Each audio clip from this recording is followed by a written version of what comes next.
Guys, welcome back. It's James, Ben Eccleston UK. We're here for another full Bare Truth podcast with my man, Jimmy Newman. Jimmy, how are you, bro? Living a dream, mate. Living a dream. It's good to see you again, mate. It's good to see you again. It's good to be seen. How are you? How's the whole... Are you feeling the Christmas vibes at the minute? Are you not one for Christmas? Do you know what? I think I even as a kid, like I always find it a bit of an anticlimax, to be honest. Once Christmas Day, you've had your Christmas dinner, I'm just sort of sat there bloated, feeling, oh, that's it, it's just done. Like, I don't know, to be honest. I'd say I'm in the middle. I not particularly, to be honest. Take it or leave it. Yeah. It's more for me. I enjoy not having to go to work, and obviously, as you get older, you appreciate your family being around a little bit more and stuff like that. But yeah, the days of waiting up, staring out the window to see if I can see Santa Claus, they've long gone. Well, it's not. You see, my lad is 6 now, and from having my boy, it's brought the magic back with Christmas for me. You see, yeah. So it was gone. It was long gone. You know, I was in the same position as you, and then having a lad, and now it's like, yeah, now it's nice again because I enjoy it, seeing how much he enjoys it. Really, so there's a line in one of the Rocky films where he was saying like how he's essentially living his life through his child's eyes, and I should imagine that's what it is. Like when your son feels excitement, you get the excitement as well. It's nice. It is nice. Yeah, I hope to feel that one day myself. I really do. Yeah, I'm sure you will do, bro. And it's one of them things that, it's like life just. Anybody that's got kids will understand that. Like life just changes. It's almost like a little switch goes in your head, and suddenly shit starts making sense that never made sense before, and you've got this real purpose, and because you've got this child that's completely innocent and pure, that but it's amazing. You've got all that to I'm older than you, bro, so you've got all of that to look forward to anyway. There's no rushing there. So Jimmy, what we do, obviously, you've got your own channel, so what we'll just do first of all, guys, everyone get over to Jimmy Newman. Go drop him a subscribe. He's got a cracking channel, does some great content, very funny, really good character, great man. So get over there, Jimmy Newman. I'm going to put the link in the description as well. And yeah, I hope everybody enjoys this. Last thing as well, what I want to say is a big shout out to Stephen Hazelgrave, who I did the last podcast with. And got me there, mate. It got me there, mate. It was the hardest hitting one that I've done so far, and there were times at it. I mean, it's pretty blatant, like where it got me as well, and there were times where I thought I'm going to shed a tear here any minute. And I just want to say a massive shout out to Stephen and Outlaw Gaines and for everyone that comes on and with the Bare Truth podcast, it's all about sharing stories and helping people. I know, Jimmy, you're very much an upbeat guy. In terms, I'll try my best. Who you are and the way you come across on here as well.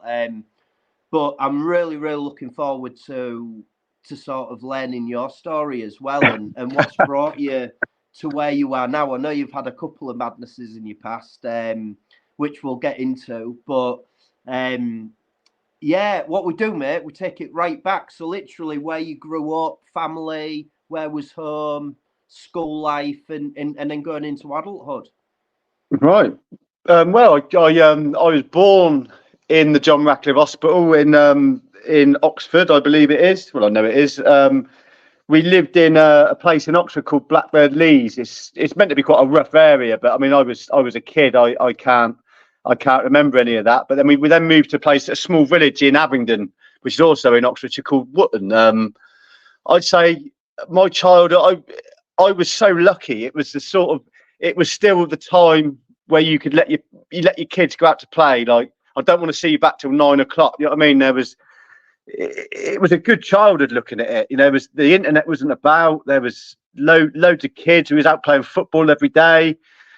I couldn't really have asked for a better childhood, to be honest. I had a loving mum. My mum and dad split up when I was about, I must have been about 6 or 7. I didn't see my dad for probably best part of 15 years, to be honest. People say that stuff like that takes a toll. You know, like your child, you know, your parents splitting up, but you got people who have had far worse upbringings than what I have, who've reached for the stars, and I mean, have made millionaires of themselves and succeeded. So I struggle to I don't think any of my issues have come from that, to be honest. I think all of my issues have been caused by poor choices in life, if I'm being brutally honest. Any siblings, Jimmy? Any brothers and sisters? Yes, I am the oldest of 10. Now you're going to ask me for their names. My dad's there's Jack, Ben, Sam, Ellie. What's the other girl's name? I can't remember her name. It's terrible, isn't it? It's going to come to me now. I'm going to be shooting myself. Can't remember. I do apologise, sis. Big family then. So it's a big family. Yeah. It's the thing is that I say is obviously where we grew up in separate homes. I don't get me wrong. If any of my brothers or sisters need anything, I'm there for them. I'd die for them. I wouldn't batter an eyelid. But the relationship is. I don't really feel like I know them, to be honest. I go round there and it's a little not strange, but yeah, I don't feel like we've got that brother and sister bond, you know, if that makes sense. Whether it's something that can be built in the future, I don't know. Like I say, me and my dad are on speaking terms again now, which is nice. And it's funny, really. Like, obviously my mum raised us. There was 5 of us in that house. Me, Joanna, Thomas, Mitchell, and then Luca. They say miracles don't exist, but my mum, to do what she done, we were all real children. Feral is probably a want of a better word. Yeah, to raise us, I owe that woman everything. I owe everything. I feel very similar with my mum as well, to be fair. Like, she, you know, I've only got one sister, but she worked full time. She had a successful business herself, brought up 2 kids, and you know, so a big shout out to all the single parents out there, mums and dads, to be fair. You know, who do the job. So how was school life for you then, Jimmy? Obviously, say you were the eldest. How did you find school? I think the first couple of years I used to go to socialise, and then after that, for a large period of my life, I've told myself that I'm a little bit thick, a little bit dopey, but I've since realised some of the things I've managed to do is I'm far from thick, but I'm very picky and choosy what I will put my energy into. I've started to see that if you want something and you want it hard enough, you will go out and achieve it. You will go out and get it. Yeah, I think as well, that's one of those. Are you a strong believer in sort of the positive mental attitude, manifesting, and yeah, 100%, giving yourself a target and a focus and then achieving it? And yes, I am completely 100%. But I struggle to stay in that mindset for long periods. If that, again, I like we were speaking. I've been diagnosed with ADHD, and I do attribute. Do I attribute it to that? I feel like I never go down any path long enough to really get to the end. I go halfway down a path, and then I backtrack and then go down another path. I don't really go in any direction for any great periods of time, if that makes sense. I don't know if that's just me or. It does, mate. And so I do a lot of painting and models and that type of stuff. And I do it for people, but I also do stuff for myself. And I'm a nightmare because I'll get halfway into a project and then I'm starting another project. And then I end up with like 6 or excuse me, 6 or 7 unfinished projects, you know, and then I'm like, oh, for fuck's sake, I could have had one boxed off and done, you know, a long time ago. That's me. That you know, it's just the way that I am. But so I do like appreciate that completely. Yeah. But yeah, go. What I'm going back to what you were saying.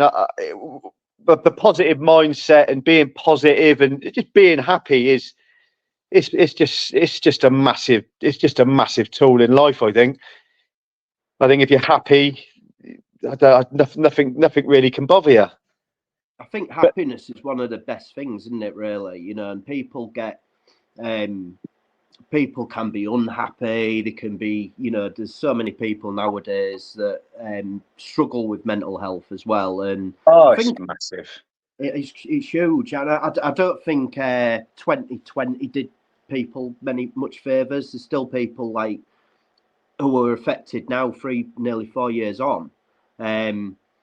You know, that are still recovering, that lost the businesses, they lost the work, they lost the jobs, and so it is a really, really difficult period of time. And I know this time of the year as well for people can be the worst time of the year as well. It's a reflective time of year, isn't it? Like you sit and reflect, and I don't know what it is. Maybe it's just my nature, or I don't know if it's human nature, all of us. But if I'm left to think long enough, I just revert to thinking about the bad things. Instead of thinking about the positive things, I will focus on the negative things. And I just don't know why I do it. I don't know why I do it to myself sometimes. No, so I sorry. No, go on, mate. I'm saying I just no, it's difficult. It is difficult at times, I think.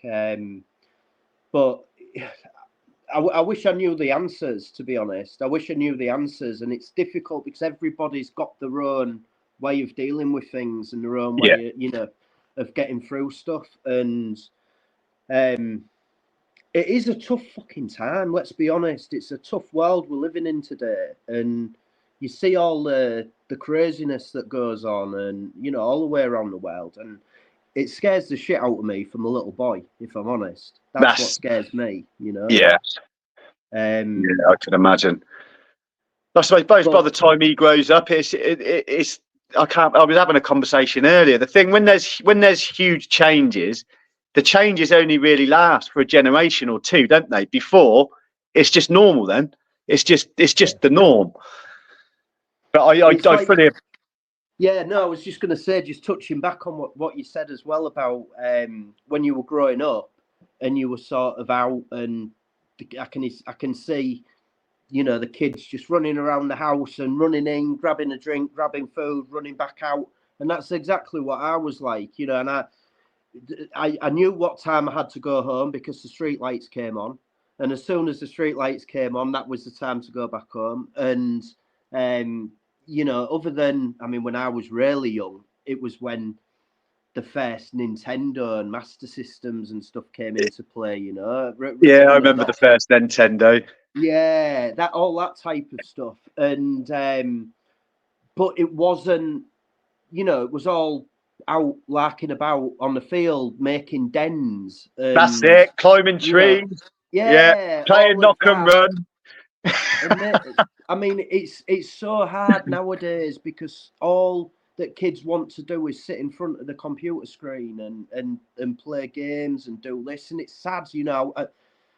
And I wish that there was more. Like I remember as well. I'm not sure if you had the same, but where I grew up, there were 2 youth clubs that were open every single night of the week, you know, and so we'd go to the youth club as well, and they'd have a little disco, they'd have pool tables, they'd got a tuck shop, they'd got, you know, all that type of stuff going on as well. And it just seems nowadays that type of community, if you like, and it's gone. That type, it's such a shame.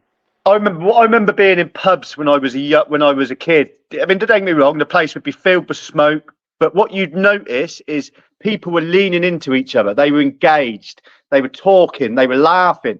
Nobody was staring at the TV. There was a band playing on the background, and there were people dancing. But people were interacting with one another in person. Whereas now, you go in the pub, there's one or two people in there, and they're not most of the time they're watching the TV.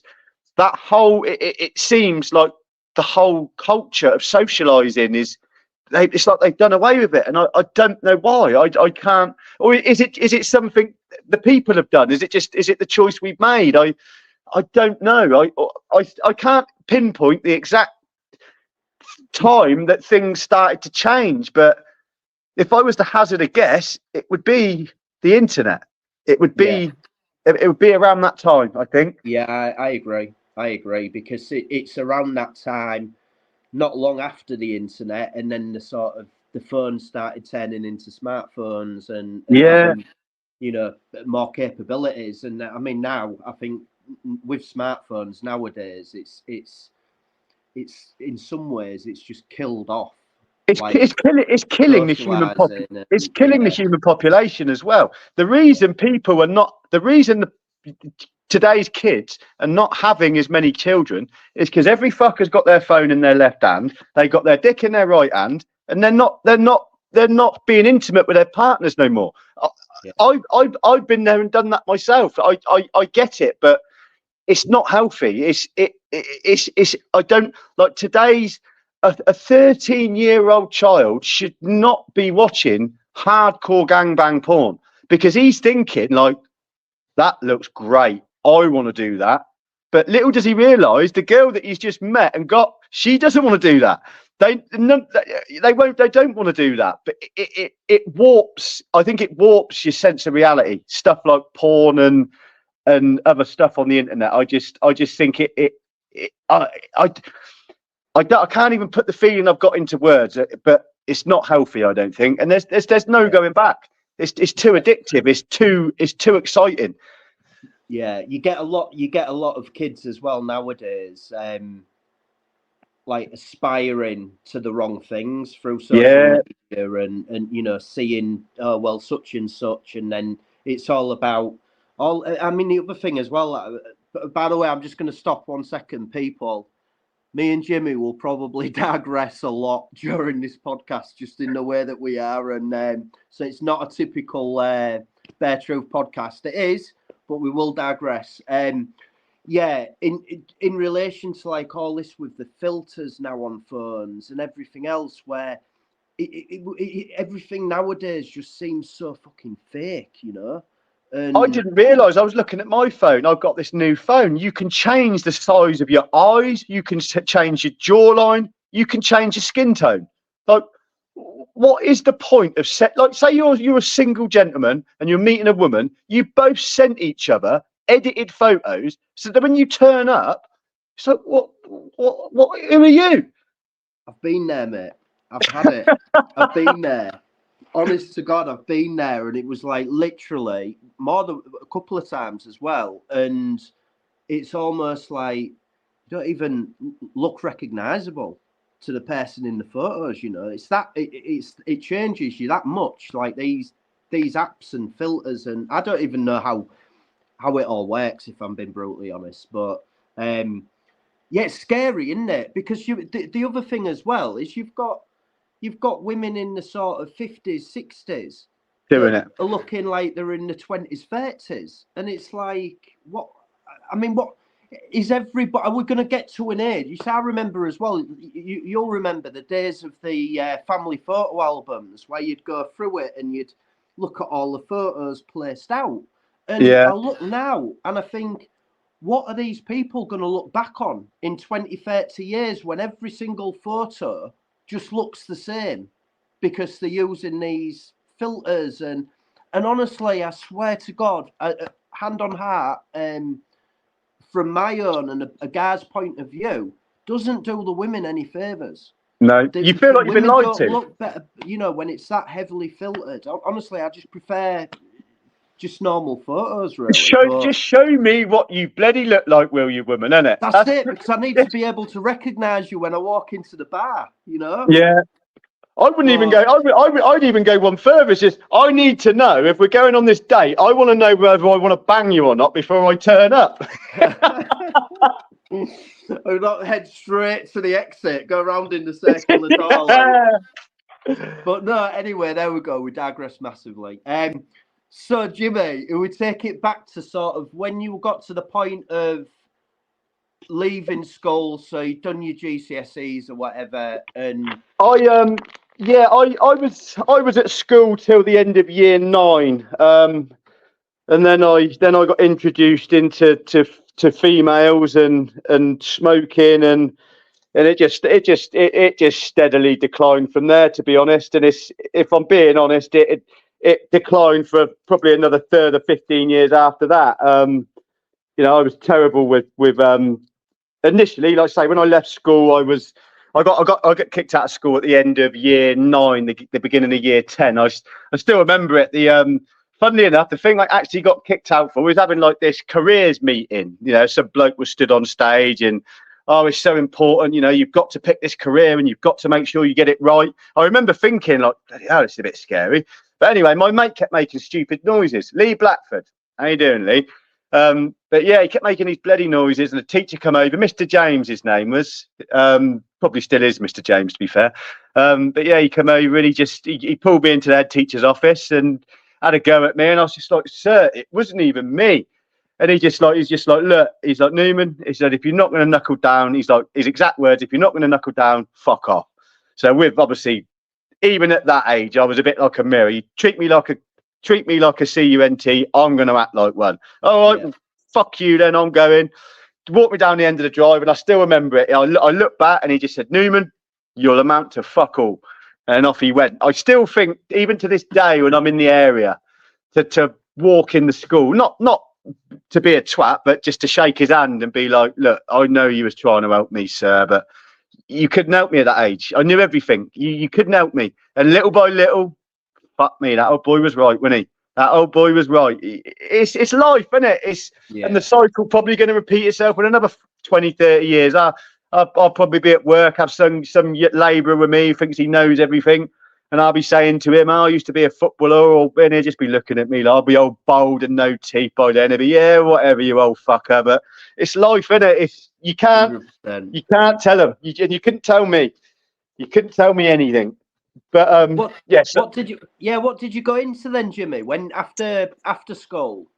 Well, I left school, and I knew early doors that I was going to be going on a building site.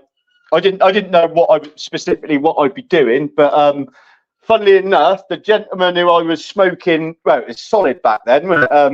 I used to get my solid off. He was, or hash, whatever you want to call it. He was a plasterer.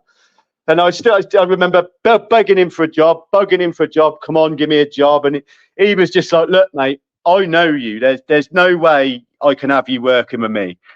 But bit by bit, eventually I won him round, and he taught me everything. To be honest with you, I love my dad, but I would say in terms of guidance, I would attribute Mick to a majority of that. To be honest, the thing is, when you're working with someone day in, day out, I spent more time with him than I did my own family. I'm at work a majority of the time, but I do even now. Like when I was younger, I was a little bit excitable, and I wasn't very good with my emotions. But when I see him now, every single time I thank him like for what he done for me to teach me anything at that age. You deserved a medal, and he taught me how to be a plasterer.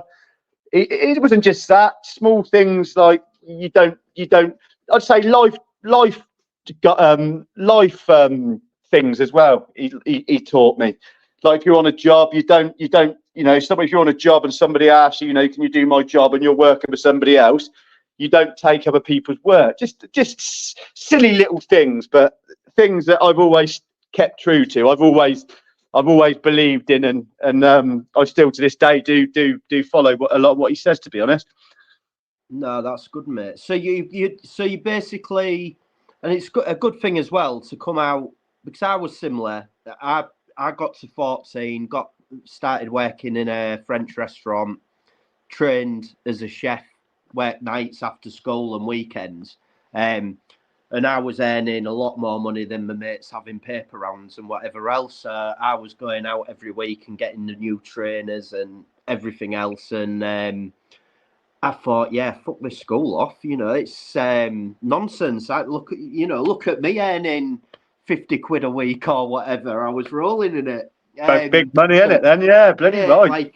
like that was the mentality, you know, and so I didn't do as well as I should have done at school. But I did sort of come back a bit when I turned 30. I went to a point that I went part time for 2 years and then went to college and did a BTEC. And I went back and did my maths and English at night class as well. Never used them as such, but did really well. And I needed that, like, for myself, you know, just to say, yeah, you were a bit of a dickhead like 15 years ago. You thought you knew best, but you didn't. It's very similar, mate, really. It's just poor up. It's just I just didn't apply myself. Is the perfect way of describing it. I had it in me to get 10 A stars if I wanted to, but I just didn't want to. Is the reality? I just wasn't interested. Now I find like history, teaching me anything to do with history, I wasn't interested. Same as geography. Why do I give a toss how much it rains in the Amazon? But as I've got older, you know, I dislocated my shoulder probably a couple of years ago, and I took a real keen interest in all the world wars. I don't know why I got obsessed with it for a while, and I found it really interesting. But I just want to go back a little bit. You said about the paper round. I don't know if he's going to watch this, but I want to apologise to number 88 Lambra Hill. All of my papers were in a small area, and there was one old boy. He was like half a mile. Mate, I'm sorry. I know you never got your paper, but I just couldn't be bothered. I couldn't be bothered. Honest if you God, are watching. I was, at school, I was one of them where, I mean, at 14 as well, I was talking to a friend last night about this, actually. And at 14, myself and a few of my close friends at that point, we had fake NUS cards, saying we were 19. So we were in the town, in the nightclubs, at 14 years old. Living the life. My friend's dad had a burger bar right in the centre of town opposite one of the main nightclubs as well. So at that age, we were a lot ahead of other people. I mean, we were going out to Manchester, Sheffield, Leeds, Liverpool for nights out. I can see it now. You lot bowling round. You got boys are back in town playing in the background.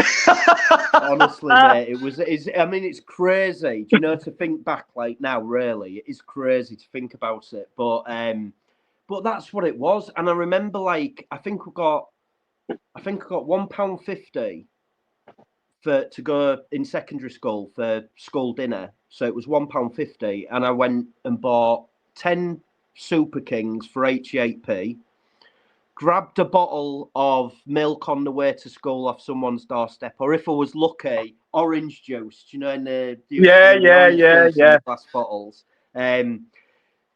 Next door neighbour was a butcher's, but they used to make all their own sausage rolls and meat pies and everything. Oh, you can't beat them. When I left in the morning, I always would go and whip a sausage roll or whatever as well. So by the time I got to school, I'd eaten my sausage roll, had a pint of orange juice, a couple of Super Kings, and then was selling the Super Kings at 50p each at school. So I was coming home with profit every single day. It was like profit. So yeah, the business mind was already working at that. Already there. But yeah, funny days, mate, really. But yeah, I was always not a bad lad. Not a bad lad. I mean, it's funny because some of the teachers, I remember seeing one of my PE teachers probably 10 years after I left school. And he was saying, and I said to him, I was talking to him about football, because at that point as well, I had a football club that I was managing and secretary of and playing. And I was talking to him about it. And I said to him, look, Mr. Baker, his name was, I said, I apologise if I was a complete and utter prick at school, by the way. And he said, I tell you what, he said, I'd take you over like 98% of the kids that are in school now. And like, where it's changed is like there's kids going into school now with knives and all sorts going on, you know, where we'd go and we'd be around the back of rural science smoking every day, or we'd be in the gym cupboards with the girlfriends and whatever. It was that type of thing, you know, or getting into fights. Not, you know, nothing crazy like it seems to be nowadays, but it was a different world back then, mate, wasn't it, really? It was a different world. Yeah, I just don't. I don't. I walked past a bunch of kids the other day in the field, and there was, I don't know, there's probably 10 or 12 of them, all hoodies up, and I just remember almost nervous to walk through the middle of them. I was just thinking, God, if one of them makes a snide comment, I'm just going to have to ignore it. But like you just said, you don't know who they are. You don't know what they're carrying. I don't understand. Look, to me, your freedom is the most important, one of the most. I like being able to go at the shop whenever I want. I like being able to go to the pub if I want. I like my freedom. I can't understand how someone offends you that much, or that you've got to stick them with something and spend the best part of your life behind bars. I don't get it. Are there people out there who are evil, or they just don't think about the consequences of what they're doing? I can't get into the mindset of it. I don't know. Do you know what? It's like one of them things that I sort of thought about, and I don't know with a lot of people who carry knives, if it's almost in their own mind a defense thing, where they're carrying a knife because they feel they have to protect themselves because other people carry knives, but then they might get into an altercation, and for whatever reason it goes wrong, and they end up stabbing somebody, and then, you know, and technically they never intentionally went out to stab anyone, but whatever, but then you get them where they'll probably go on to jail and they'll give it the big one, you know, like, oh yeah, you know, I've done this or I've done that, but in reality they probably didn't mean to be in that position in the first place. It just one thing led to another, really. But everybody put down the knives. No need. Yeah. Bare knuckle boxing's the way forward. That's it, you know. It is. So what sort of point were you then, Jim, where you started dabbling in the hard stuff? Well, however, whichever way it sort of happened. And well, I was at college. I just finished year 9. Me and Hayley had split up. I got with this other girl for a period. Now, she smoked weed. Obviously, I think I must have been 14. Obviously, as a red-blooded 14-year-old, if your missus who you're infatuated with smokes weed, you smoke weed. I mean, I at that period, I was actually playing for Oxford Centre of Excellence, Oxford United. I'd just had a trial for Southampton. I'd had the Chelsea scout come in. I was working in this place called the Top Cap, only on a Saturday. I was getting, I think it was £30 a week I was getting. But I had the Chelsea scout come in to where I was working, and I wouldn't say beg, but like literally, like, mate, we've been watching you for a while. Like, we want to take you, but we can't. And if you don't play district football, we can't take you on trial. And I still remember saying to him, "Do you remember Dennis Wise and Jody Morris?" Yeah. For Chelsea, it was around that time when they was in the first team. I think Dennis Wise was a little bit, was coming to the end, and Jody Morris was just beginning. But I remember saying to him, like, because I was quite short. Well, I thought I was short. I remember saying to him, "Am I not too short?" And that's who he said, "Well, look at Dennis Wise and Jody Morris." And I was like, "Well, yeah, you've got a point." Were you a midfielder then, Jim, as well? They're both midfielders, weren't they? Yeah, no, I was. Do you know what? I used to like to think I was a goal scorer. I used to like scoring goals, but realistically, yeah, I was a midfielder. I was left-footed. You see, I don't know what it is with left-footed players, but they seem to be able to ping a ball. I've got no right foot. Don't get me wrong. If the ball's on the goal line and I've only got my right foot to clear it, I will use it. But other than that, that is just for standing on. But yeah, the thing is I'd say it's one of my biggest regrets, to be honest. Is I'll never know now.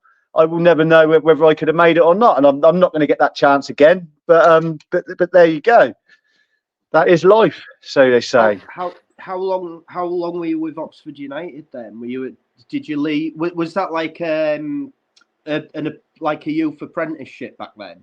No, it was like representing Oxford United, I suppose. Oxford United schoolboys, I suppose, like sort of thing. I represented the Vale as well in the county.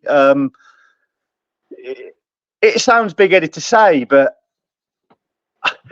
I was a good little player. I looking at it now, I was, and I don't know if physically I was head and shoulders above everybody. I think what made the difference is the burning desire to win. I'm a born winner. Like I've since learned that if somebody beats you fair and square, you shake their hand and you say well done. But I don't like losing. Do you know what? I think I'd rather lose in a game of squash or tennis because you've got nobody else to blame. But if you got 10 or 11 other, and you shouldn't berate your teammates, I know you shouldn't. But I had a bad attitude looking at it, and the people did say to me, "Your attitude lets you down." But I didn't even know what an attitude was at that age. I just used to behave. I remember I'd have dads running after me on the football pitch where I'd kick someone, and if we were losing, I just used to just do stupid things. I remember one of these dads trying to run after me, and my manager got him round the throat, and then he got loose, and I'm like, fuck it now. I'm 14, 15 years old, and luckily my manager got hold of him. He worked that was funny enough as Lee Blackford's dad, the lad who I got kicked out of school for. It was his dad. He was our manager, but he got him back round the throat and choked him out. Charlie was he was a prison guard at what's it called? Where's the bloody prison called? The prison in Oxford. I can't think what it's called, but can't remember. But Bullingdon. He was a prison officer at Bullingdon. Big old boy he was. But yeah, if you're watching, yes, Charlie, how you doing? The similar thing with an old pal of mine as well, Mike Vauxhall, whose dad, Keith, was a real good sportsman. He played for Hull FC rugby and Hull City football as well. And I know Mike, at a young age, maybe a bit older than you, I think probably around 16, 17, he was at Aston Villa under Ron Atkinson. Ron Atkinson, Big Ron.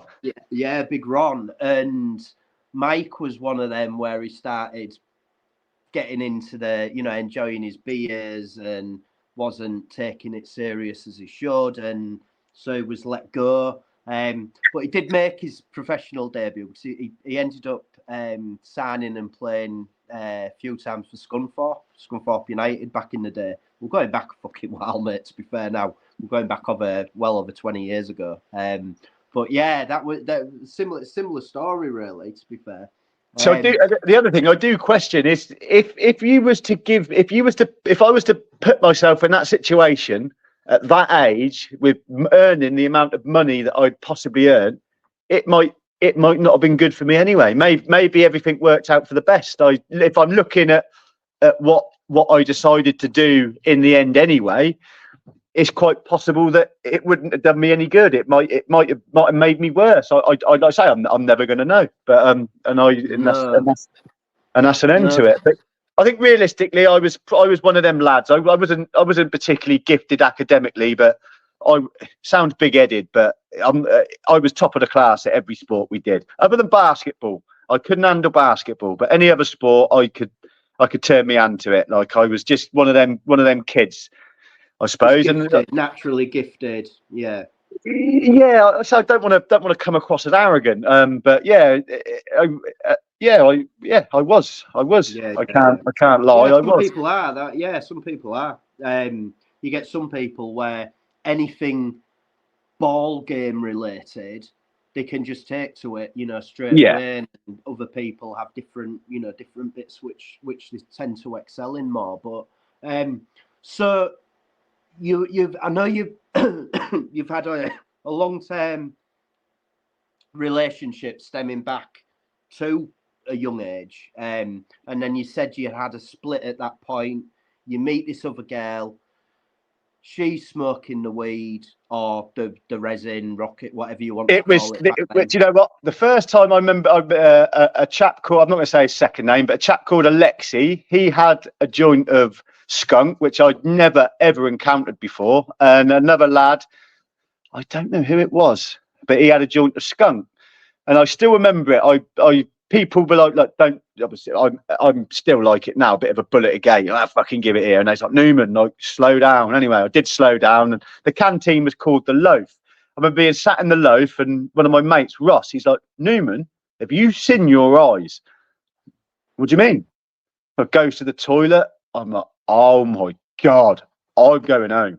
And it was like clockwork. I went home, I'm sat there, I'm eating toast, I'm eating cereal. I remember my mum saying to me, are you all right? And I'm like, yeah, like just a bit like clockwork. I obviously got the munchies.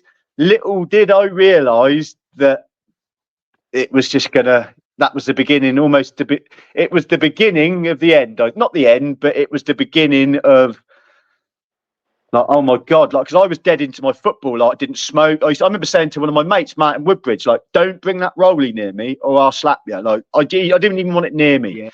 And then once I, it was just, like I said, I thought it was going to kill me. And then it's like a scene out of, I think it's called Human Traffic. But basically, I realised, like, fuck me, that's not going to kill me. Like, that's brilliant. And then it just led on. It started taking ecstasy. I think was the first thing. And again, that was the same. Like, oh my God, I'm doing that again. Then it just snowballed. What age was I then? I must have been 16. And then we started going raving, like illegal raving. And obviously, there's every single drug known to man there. I was one of them. If my mates were in a queue to take something, I'd join the queue. And it wasn't until I took acid that I realised, like, fucking hell, you've got to start being a bit more responsible. It was hell on earth at night as well, as you can imagine. Like, not a clue what was going on. But I still remember coming round in the car with them all. Like, what has just happened? And they're like, we don't know. And I'm like, how can you not know? And they're like, mate, we've done the same that you've done. I'm like, fuck yeah, of course you have. Like, but so yeah, it stayed like that. I then had the smart idea, if everybody's taking drugs, then maybe I can make a little bit of money off of it. So I started selling coke. Initially, I didn't really put my beak in it, to be honest. I didn't get high off my own supply, but I can't pinpoint the exact point that something changed, but it just changed. The doors just opened. I was an animal, absolute animal with it. Just every single night, sniffing. It just the thing is it's almost like when you do something like that, when you start doing something like that, you don't realise you're almost creating another personality within your own body, and you've then got another personality which wants to do these drugs. You've got the good side of you, which is you shouldn't be doing it. I remember arguing with my mum, like saying the most horrible things that you should never say to your mum. And inside, I'm like, James, just stop. What are you saying? But I couldn't. I don't know if it was my age. I don't know if I don't know. But I'm certainly not proud of a lot of the things I've done and a lot of the things I said. But like you say, I've moved on from it now. I forgot the other thing is eventually it did towards the end.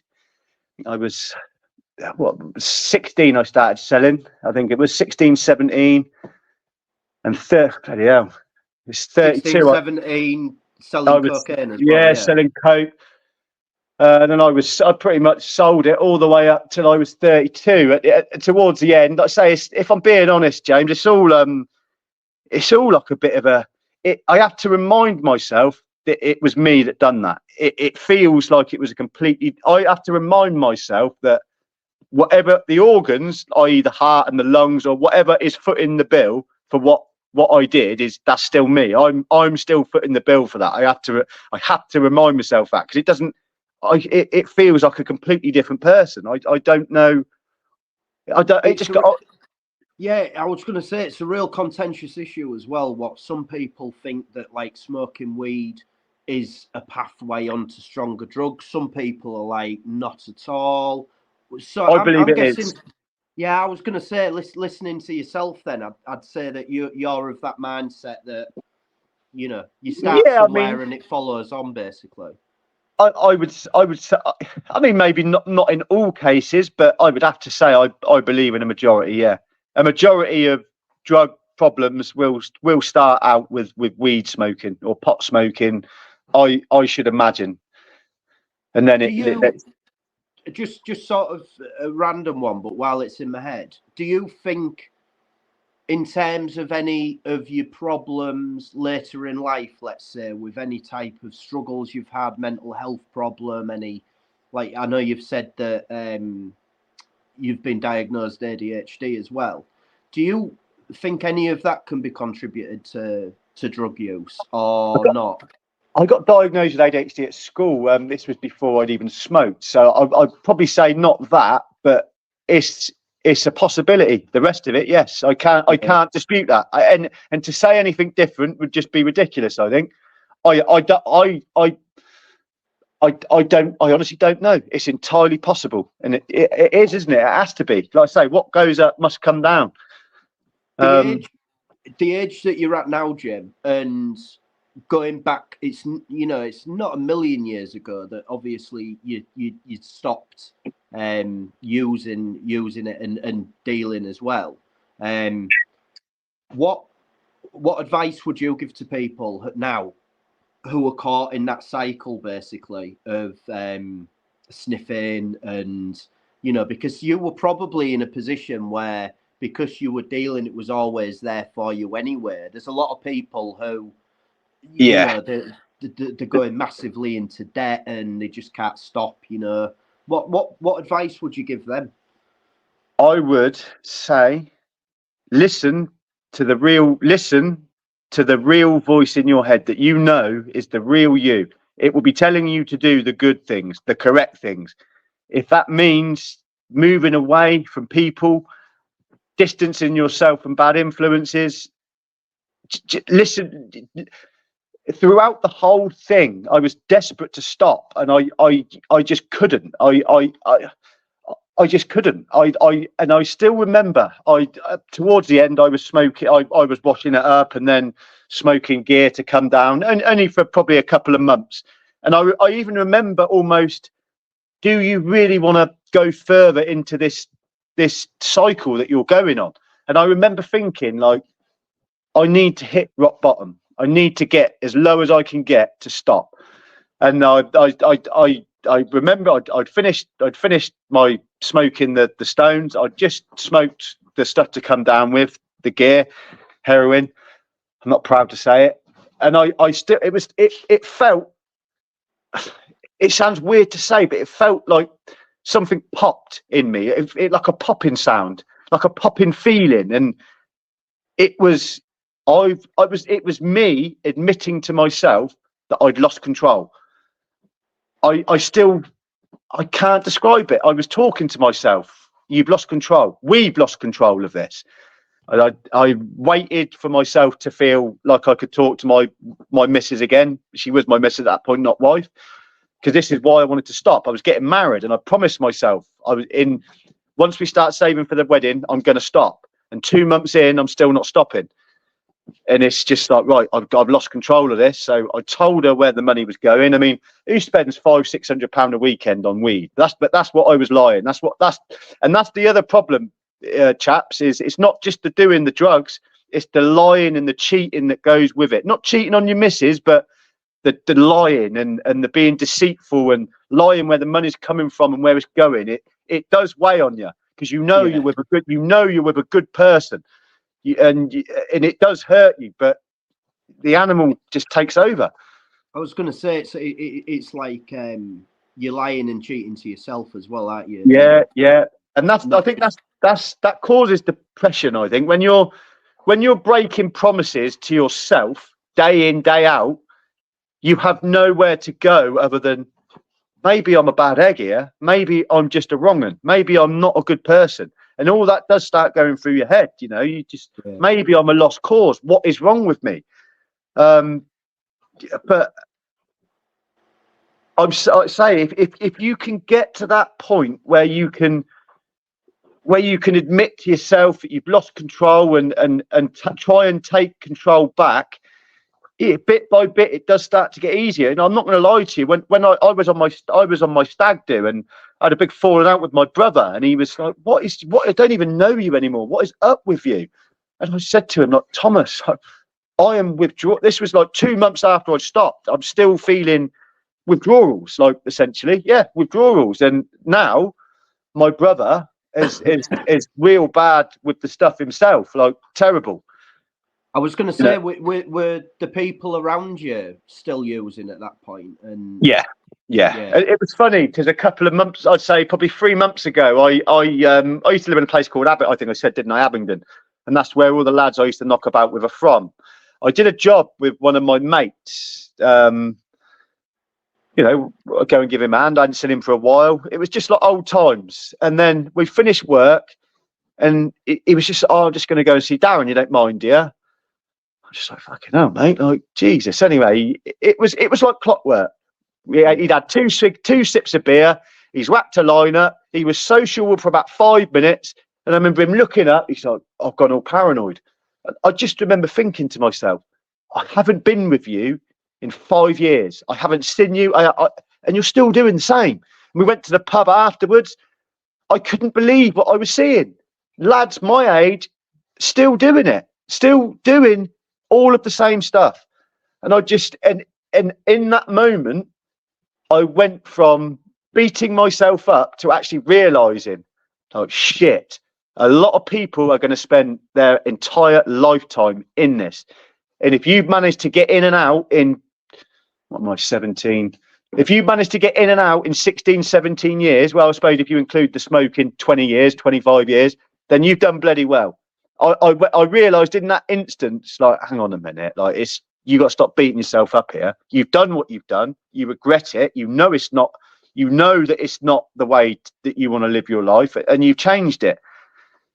And you know, I've got terrible willpower. I'm a mentally weak person. If I can do it, then anybody can do it. I know that when you're in the midst of it, every door is open, every door is closed. You're outside looking for somewhere. You've got no light. Your phone's dead. You've got nothing. But bit by bit, if you can work your way back, it's like everything, every person, every hobby, every person you care about gets swept aside for that one thing, which is the cocaine, in my case, and the majority of people. What you've got to do is you've got to stop that one thing to get everything else back again. All of the old passions will come back. Your passion for football, your self-respect. You start looking after yourself a little bit better.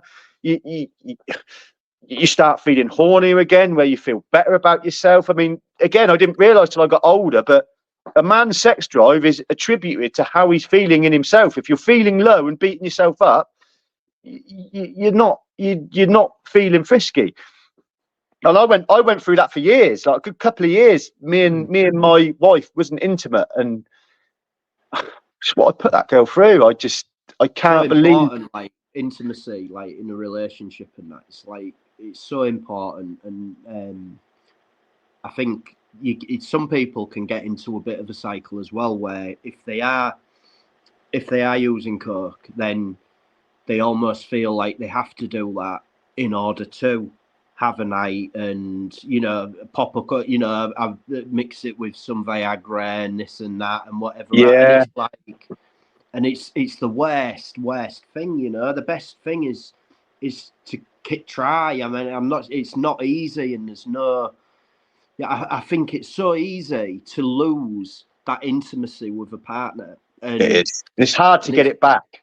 Yeah, I think once you do lose it, it's so difficult to get back. And I mean, my wife's actually moved. I actually asked straight. She wanted to go straight. I asked her to move out because I smashed the TV up the other day and ripped a couple of drawers out. Pure temper, just being an idiot. But essentially, this is just where I'm withdrawing. At that point, I wasn't even smoking rollers. I was smoking a vape, and I didn't realise tobacco's got like 70 odd ingredients that you can become addicted to. I thought it was just the nicotine. So obviously I'm quitting. I've gone cold turkey on the weed. I've gone cold turkey on the tobacco, and in no way, shape or form am I justifying my behaviour. But I lost control. I lose control, and I don't. She's seen me like this for years. My wife knew me before I even smoked or anything. She knew me, and then Well, you were it just childhood sweethearts, weren't you? Basically. Yeah, we was, yeah. That woman, what she's put up, she must like me. She must like me. And like I said, I've made a vow to her now. Is I again, a lot of people say, mate, it's just a bit of weed. What are you on about? And that's your opinion, and I won't dispute it. That's you're entitled to it. But for me, it's not just the smoking of the weed. You then into issues of how do you behave when you haven't got it? How do you behave when you get home and your dealer's not home for an hour? It's horrible. You can't swatch your phone. You can't do anything. You just sat there waiting, and it's not healthy. It's no good. And I've known that for ages, and I just was waiting for this point of strength to come where I'm like, right, I've had enough. And luckily, and that's why I took that fight. I'm well aware that if I don't get in some sort of shape, I'm probably going to get walked over. It was almost like, it's almost like I'm trying to force it on myself, and I have, and I'm glad that I've done it. Like I say, even if I get in that ring and lose in 15 seconds, I do not care. I've already won my fight by doing what I've done. And that's not to say I'm not interested in the fight. I cannot wait. But to me, the fight is almost like the cherry on the top for me, if that makes sense. It's been a fight the whole way through. Why not finish it with a fight? Do you know what I mean? Like, yeah, it makes sense. It makes sense to me anyway. It might sound silly to. No, I understand, mate, completely, and I know it's something that it's something that's like a personal thing for you as well, isn't it? This, getting into the ring and having this fight. It's very much it's all for you, Yeah. and I think the reason being you feel you need to do. And I do, yeah. I've backed down from every fight I've ever been offered in my life. I'd give it large, and then when it comes up, I back down. Self-doubt kicks in, and what if this happens? Just for once, I'm backing myself. I'm not letting myself think that I could lose. I'm 100% backing myself. I respect Andy, win, lose or draw. If he picks me up or I pick him up, no matter what. And that's the other thing I'm a bit of a man's man when it comes to talking about feelings. I fold. I don't talk about them. And ironically enough, I've only started since this YouTube and that WhatsApp group with the fighters. I've never been so open, and it's almost like watching Steve and listening to a few of the other lads. Just like, fuck me, like these are my people. Like I'm not a fighter, and but the mentality, the stuff that they've been through, the way they felt, and I feel I understand. I get it. Everybody, this narrative that fighters are horrible people and rude and bullshit, that's not been my experience at all. It's been completely the opposite. I think it's true what they say, like about these fighters. When you can look after yourself, you've got no need to be an arsehole, because if push comes to shove, you can defend yourself well enough and long enough to eventually be safe. So you've got no need to be like that. Mate, I've met some proper top guys, some real gentlemen, all involved around fighters and promoters as well, some top guys, and it's like there's a real brotherhood.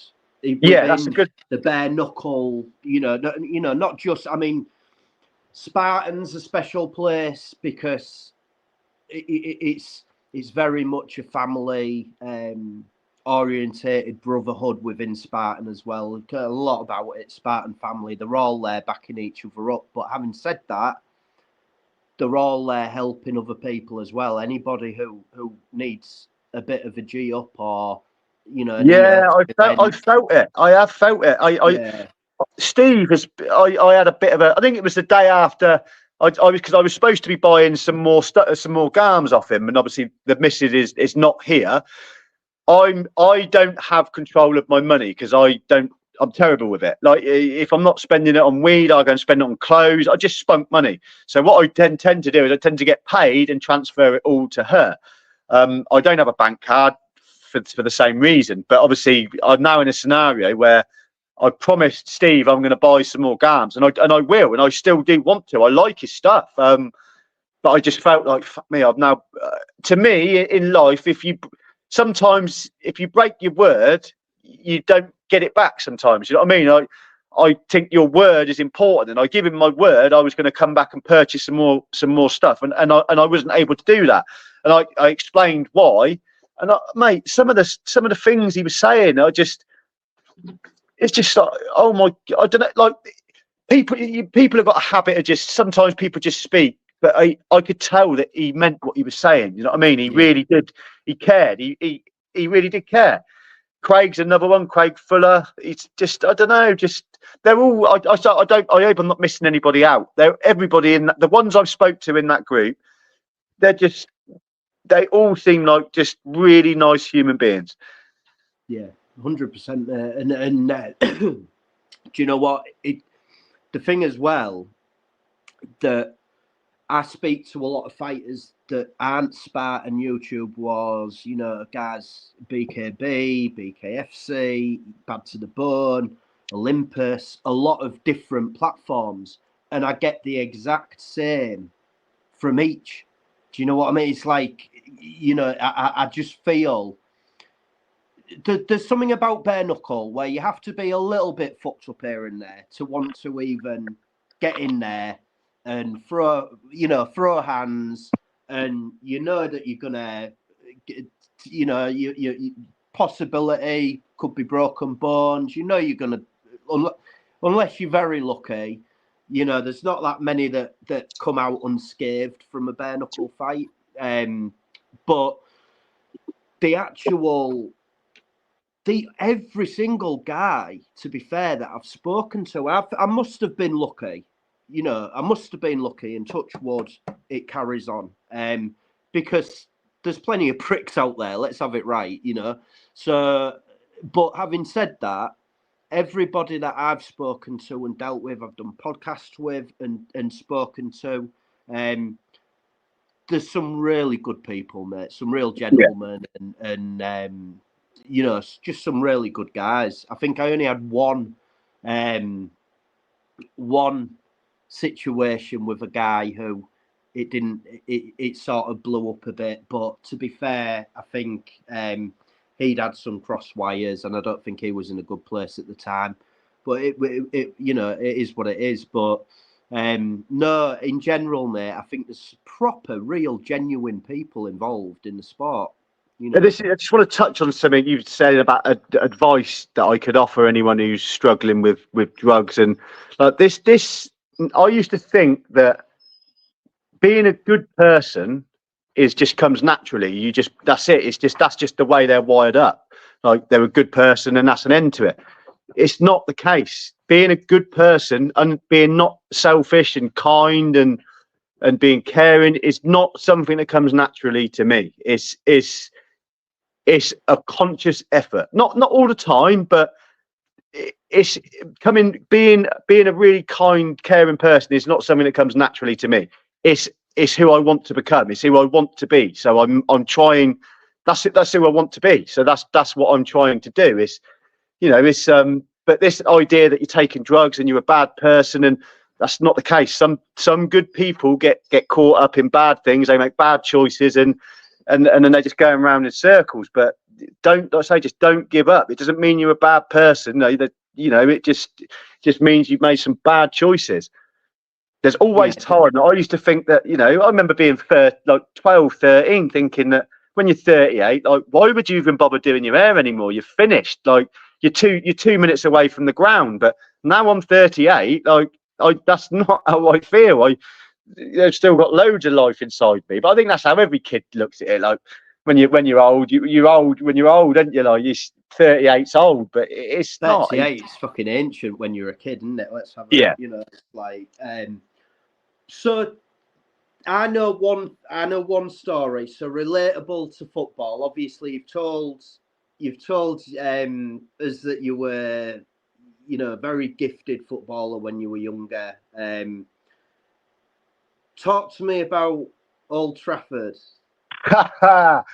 To be honest with you, I didn't. The full story is slightly, I'd say, slightly more amusing. And I start at the beginning. I was working. This was working with a chap called Ashley Jones. My phone rang. A bloke called Mark. I'm not going to say his second name, but he was a builder from Berensfield. Got speaking to him. Lovely old boy. Done a few jobs for him. Anyway, I think it was the third job we done for him.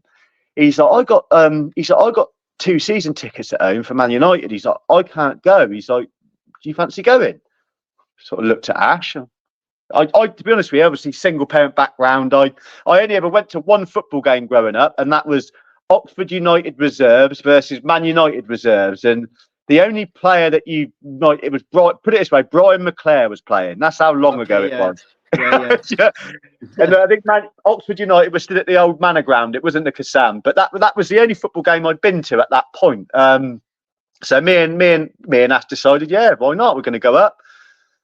We got to on the way up there. We're drinking. Well, put it this way: on the way up there, I know I'd got through a litre of vodka, and I put it. If you're wondering why I wasn't on my ass, is I was assisted, shall we say? I was taking something else which was keeping me soberish, awake, shall we say. Yeah. So we got to the game, continued drinking.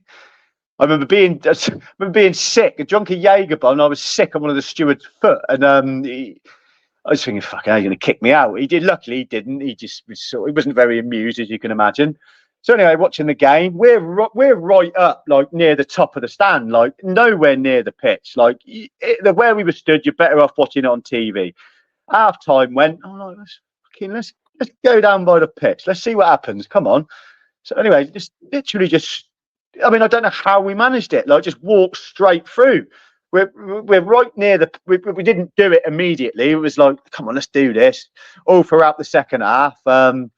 And then I don't know, maybe we just had that sip too much. Something just clicked. It was the 88th minute.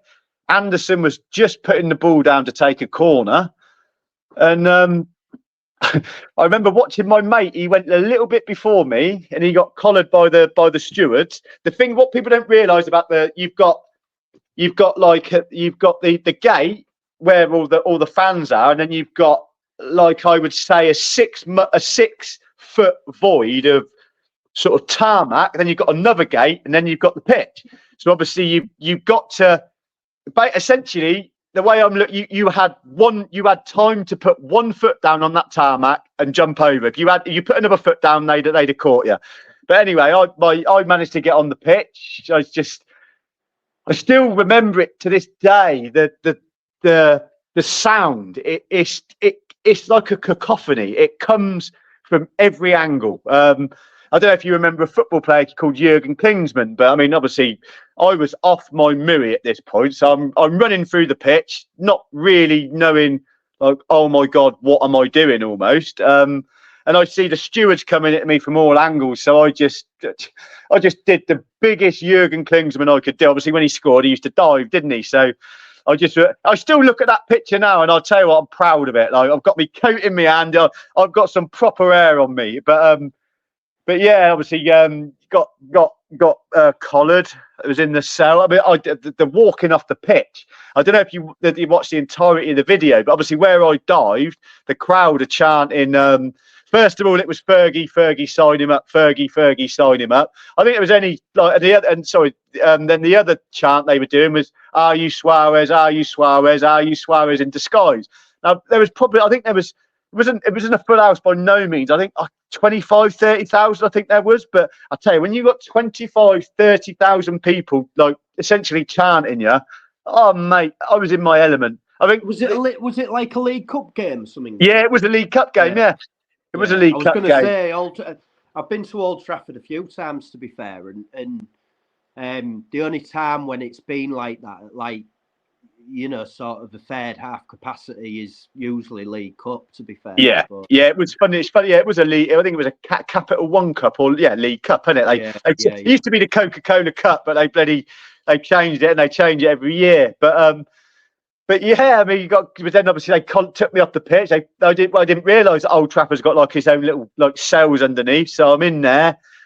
like just going mental. Like, oh my God, like I can't believe I've done that. Just going on and on and on. I'm, mate, shut up. I remember. So anyway, eventually fell asleep after a lot of pissing about. Woke up. They as you know, they let you out the cell at like 4 o'clock in the morning. I hadn't had my phone on all night. So they kept you in Old Trafford till that time? Kept me in all night.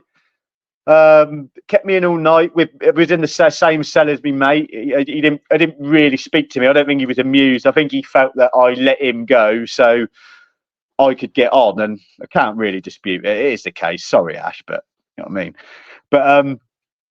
But yeah. Then they let us out. My phone had not been on all night. My phone went on for, I'd say, 10 seconds. It's Mark. Fuck, I've got to answer it. He's like, mate, what the fuck were you thinking?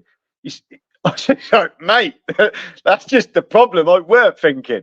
I mean, they was going to take his season tickets off him, but luckily they didn't. But we had to go to court. I think it was a couple of months after that. Mate ended up having a car accident on the way up there. The car hit him, and there was just like this pause, like, whose fault was that? And I think my mate Ash was shitting himself. The other driver was clearly shitting himself because he just drove off. We just drove off and just say no more about it then. Not the cars weren't totaled. It was only a little twat, but yeah, we got to court. I still remember it. We're stood in, which is Crown Court is the important one, isn't it? We're stood in Magistrates Court, and he's clearly never been to court. He stood in the stand. He's just about to get sin, and he stood there like that with his arm up, like waiting to swear on the Bible. I just roared with laughter, mate. I was, what are you doing? Like you're in magistrates. You went in fucking America. Like, I swear to tell the whole truth and nothing but the truth. Like, he was ready to do all that, and the judge was just like, Mr. Newman, it's not funny. But I don't think they were barristers, but one of the ladies within the court, I got took out the court for laughing.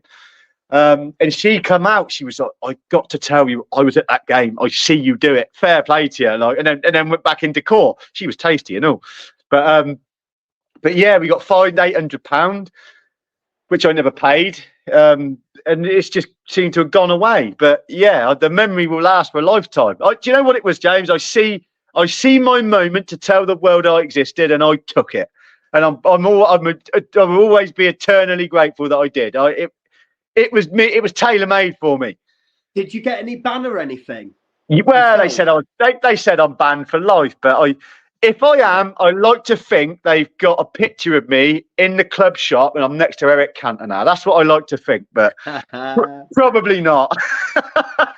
How long ago was that, Jim? God, 2 years back. Anderson was the Brazilian, wasn't he? At Manchester? Yeah, Darren Fletcher was playing. Rooney was playing. I don't know. It's about 2005, 6. Yeah, I mean, I could find out. But obviously, I don't want to go out. Yeah, I'd say around that time. Yeah. Alan Pardew was Newcastle manager. Right. Yeah, probably around there. Somewhere between 2006, 2008, I'd say, around that point. Probably. Yeah, it's only 13 years ago now, and it's crazy. It goes, doesn't it? It goes. Oh, do you know, people? I remember it's another thing that people used to say to me: as you get older, time speeds up, and obviously, I know the clock doesn't speed up, but it do, and I feel like that sometimes. Yeah, definitely, mate. So we've got obviously we've been through the situation with the drugs and your involvement there, the madness at Old Trafford. What made you? What was it that sort of the light bulb went in your head of, I'm going to start a YouTube channel? Initially, obviously, it was to get a fight. I was initially hounding Scotty for a fight, Scotty G. That never happened, and then I managed to get hold of Simon's email address, or Christian's, and I was on him for months, and then we exchanged numbers.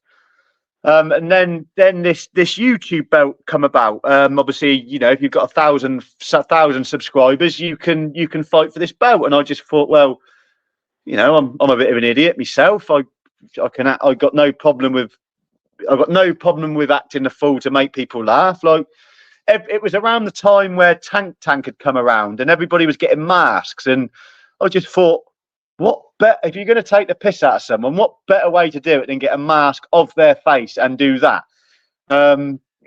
It just started off as a joke, to be honest. And then I started doing a few videos related to, you know, I suppose what I was, you know, the way.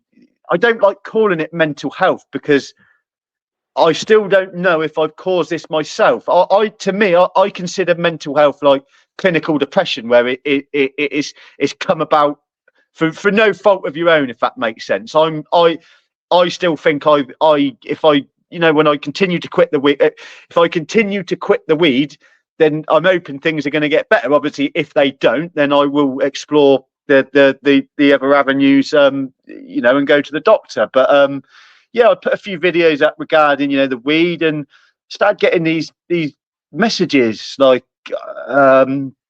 just from people saying like, well done, and like, mate, I'm going through the same as you, and that video really helped me. And there was one like a real long message he wrote, like some of the stuff he'd been through, and like saying that watching me has made him it's given him the strength. He's always known that he believes the same as me, that smoking weed is now making him depressed and he wants to stop, and watching me stop has given him the drive to try stop himself. Mate, it's not hundreds of messages, but it's just one or two. And I know it sounds like a cliched saying. I'm a small fry on YouTube. I'm a nobody. I accept that, and I'm more than happy to accept that. But still, it's made me feel like if I can even help one person, it's worthwhile doing. And the messages have continued to come, and it's I've always thought it'd be nice to help people, but I've never been in a scenario to do it. And I'm not saying I am now, but there's a few messages, and I put a post up the other day, just saying that I think I'm like 1,000 hours or 1,200 hours away, watch hours, from being monetized. Now, every time I do a live with Scotty, I get it goes up, it jumps like massively. So to my belief, I'm probably only 4 or 5 lives away and a couple of videos from being monetized. I don't know the ins and outs of it if it's quite as simple as that. But anyway, back to my promise. I promised, and I still do promise, any money my channel makes will be donated. I work for a living. I'm not saying I've got no need for money, because of course I have, but it seems to me and I'm not saying a bad word about any of these other YouTube channels, but it seems to me it all starts off as charity, as helping people, and then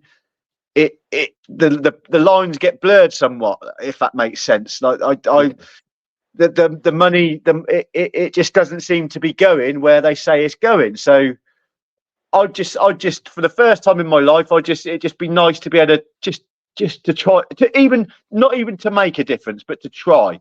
And the other thing is, I've been questioning, like, for through faults of my own, I put myself in a bad mindset. And this, I'm not going to call it helping people, but speaking to like-minded people, and it's just made me realise that it's what I want to do. It's nice to help. It makes me feel better about myself, and I'm still questioning: is that justification? Is that a good enough? Is that a poor motivation for helping people? Because it makes me feel good. Does that make sense? Obviously, it's nice to help the person as well, but it gives you a sense of maybe I'm not as bad a person as what I thought I was. Does that make sense? Like, yeah, I don't think that there's any negative there, because I think if you're helping somebody at the end of the day, then that's a huge positive, because if everybody lived their life and everybody actually tried to help somebody or help somebody when the opportunity came, it'd be a much nicer world that we lived in, you know. And I mean, we had a really, really good chat the other day on the phone. Just tell the people about Greg's, because that's stuck out yeah. to I mean, again, I was in a, I just remember I was in a bad, I don't like, again, I was struggling with my mind at that point, and I was having a particularly bad day within that period. I remember looking at myself in the mirror. I looked pale. I felt weak. Do you know what I mean? I almost felt ill, and I've got to eat something. So I went to Greg's, and it was around the time COVID was on, and they was only accepting card payments, and I only had cash on me. Now, I mean, I accepted like a 20p sweet, fair enough, but this totaled, I think it was like £4.50 or £4.99. Anyway, I mean, I went to give him the cash. He's like, "Oh, we're not accepting cash." I'm like, "I ain't got no card on me, mate. I can't have it." Anyway, I got a tap on the shoulder. It was the chap behind me in the queue. He's just a middle-aged chap. He stood there with his young lad, waiting to buy their lunch. He was just said, "Mate," he said, "I'll get that for you." I was like, "Mate, that's like £5. Like that's too much. You can't. I don't want it. I really appreciate it, but I can't take that from you, mate." And he just said, "Do me a favour." He said, "If you're in the same situation," he said, "do the same for somebody else." And that small thing completely changed my day. It completely changed my day. That little bit of kindness. I don't. The chances are this old boy is never going to watch this, but if you do, and if you do recognise me, I've never forgot you, and I never will. Thank you. What a gentleman. It's still with you now as well. You say like it changed your day, but it's still poignant with you now, isn't it? Yeah, yeah. I suppose it's. Yeah, I suppose it as it's made. It's yeah. Just made me realise like I could be too selfish. Like, yeah, I think it made me realise not to be so selfish, not to always. Everybody else has got feelings like the same as you. Like, try and take other people's feelings in consideration rather than just concerning yourself with your own. Because I have been bad for that. Like, i.e., with my missus, I'm screaming and shouting around the house, and then I look at her the next day and she's drained, and I know why it is. It's because because I'm draining her. Like, it's just horrible. It's just not nice. Do you know what though, mate? At least you're man enough to actually be able to recognise that and acknowledge it, though. You know, because there's a lot of people that aren't. So if you can't acknowledge something, it's all right saying something like I accept this, but if you don't feel it, if you're not genuine with it, then it doesn't. I don't think it means anything, if that makes sense. Yeah. No, definitely. And it's like, just to touch back on what we said earlier, when you said, you know, some people are people just naturally nice and naturally good and everything else. That's how it appears. But I see now that it's a conscious effort to be like that. And it's again, like I was saying to you the other day, I don't believe in God at all. I believe once you die, you're dead. But at the same time, this heaven and hell malarkey, it really does exist. If you want to continually make bad choices and carry on down that road, you are going to make your life a living hell. And I can talk from personal experience. If you make the right choices, the days are a lot brighter. Do you know what I mean? The way you feel is, you just feel happier. It's a better place to be. It can be heaven. It sounds like a cliched saying, like you can make it whatever you want to make it. And I know I've heard it myself and been in the down periods, and I'm just thinking, mate, you're chatting shit. You don't know what you're on about. There's no way I'm getting out of this, but you do. Like, you can. Like, I know to maybe some people watching this, it feels like Groundhog Day every day. But I tell you that there's a UFC fighter I watch, and he's got a brilliant line that I think is so true. Doing the same things and expecting different results is insane. If you want different results in life, you've got to try changing stuff up. If sniffing cocaine and smoking weed 3 times a week is not making you happy, then try something else. it's doing the same things and expecting the results to be different is ridiculous. Like you've got to try. You've got to try. In some ways as well, like regardless of what the person's issue is, that's probably one of the hardest things, because it's so easy to get caught in that cycle, isn't it? Where, you know, it's just the same old, whether that's suddenly it's the end of the week and it's Friday and then that's it, you're on the session for the weekend, or whatever it might be, you know, and it is breaking that cycle. But usually when people can break the cycle, then you're going to see some differences. So in terms then, Jim, of the bare knuckle, so obviously February 3rd, you've got your bare knuckle debut going up against Andy Goodhand, YouTube Warz Chapter 3. It's going to be a cracking event. You know, it's going to be an amazing event. The card's stacked. There's so many quality matchups and fights lined up for that one. What was it then? So really, like you said, like the YouTube channel was almost sparked off from wanting that fight and looking for that fight. What sparked that initial thing of, I want to get in there and have a fight? And why bare knuckle? Why not gloved? Or why not, you know? I want to find myself in the scariest situation I've ever been in. I think there's lessons about myself I can only learn in that scenario. And again, it might not matter to everybody. Like, what am I going to do when I get chinned? People might not need to know that about themselves, but I do. Realistically, for me, the last 30 years of my life, I've been fighting, not individuals physically, but I've been fighting nonetheless, like in my head, and, you know, arguing myself, and probably everybody does. I can't really answer it. It's just something I feel that I need to do. I'm not trying to be cryptic. I've always known I've got a bad temper. I am well aware that anybody can flick the switch, but I either need Andy to beat it out of me, or I need to leave it in the ring. That's my thinking. I want to go there. The chances are I'm going to end up in tears, win, lose or draw. I'm quite an emotional bloke. Like, I can see it. I'm not saying I'm going to, but I would not be surprised if I end up in tears. If you know, I'm not. I don't think I'm going. I think there's going to be elements to it I'm going to enjoy. To be honest, like, it's just going to be so raw. It's going to be chaos. It's going to be absolute chaos. And like I say, and this is why people say I'm making a mistake not sparring. And for me, I can't speak for any of the other fighters. I openly admit I've no past experience. I've got no technical ability, but I have got art. And I know if he doesn't put me out, I'm coming forward. He's going to have to put me out. If he's to beat me, he's going to have to put me out. I need to prove this to myself, I think is the best way of wording it.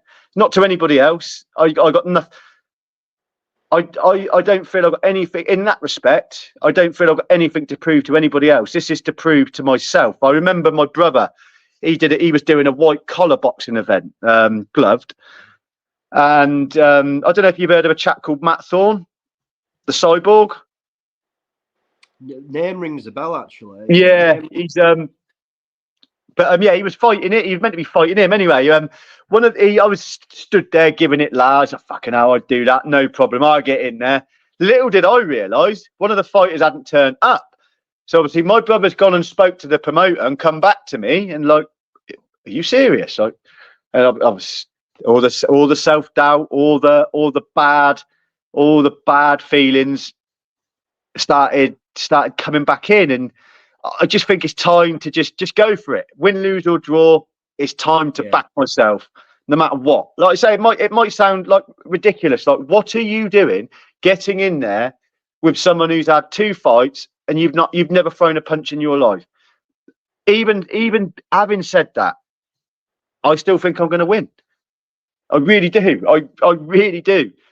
It's not me he's fighting. It's this thing inside me. As soon as that, Yeah. and I do need to speak to Andy, because whatever is said in them 6 minutes isn't me. It can't be personal.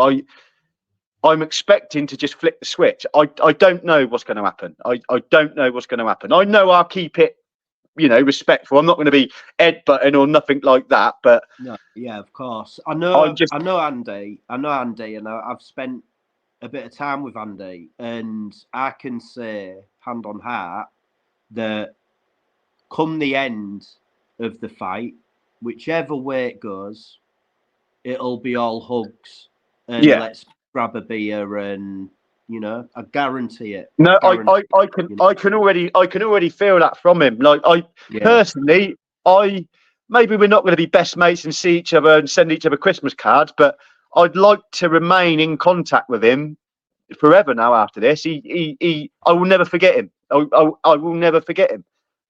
It seems like it seems to me like it's almost like quite a pivotal life moment coming up, and it even like the course of this, the last couple of weeks leading up to beginning of February, there's so much that's gone on.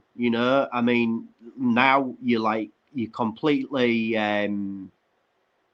like drug free in terms of, I know some time ago with the harder stuff, but in terms of cannabis as well, you've stopped that recently, and you want to take it seriously, and you want to be able to, get in there. But I mean, you're in the work that you do, you're a fit guy anyway, in terms of how you are. You certainly look in shape, and I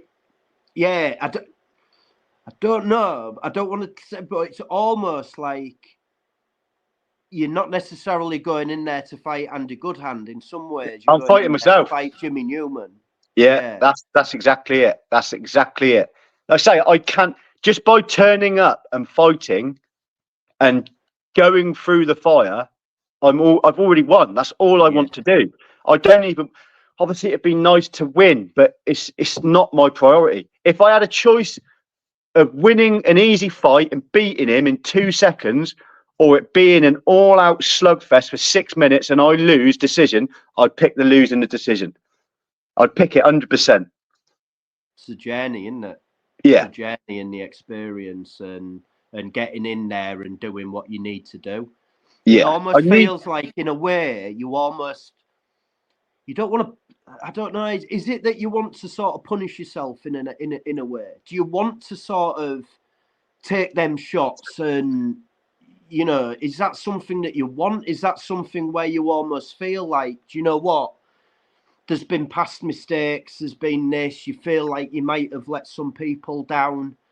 Is there an element of that? Or... Every time life has come and slapped me in the face, I've folded. I've just given up. I go to bits, and then I've got to pick the pieces up. This time, when I get chinned in the face, I'm taking it and I'm smiling.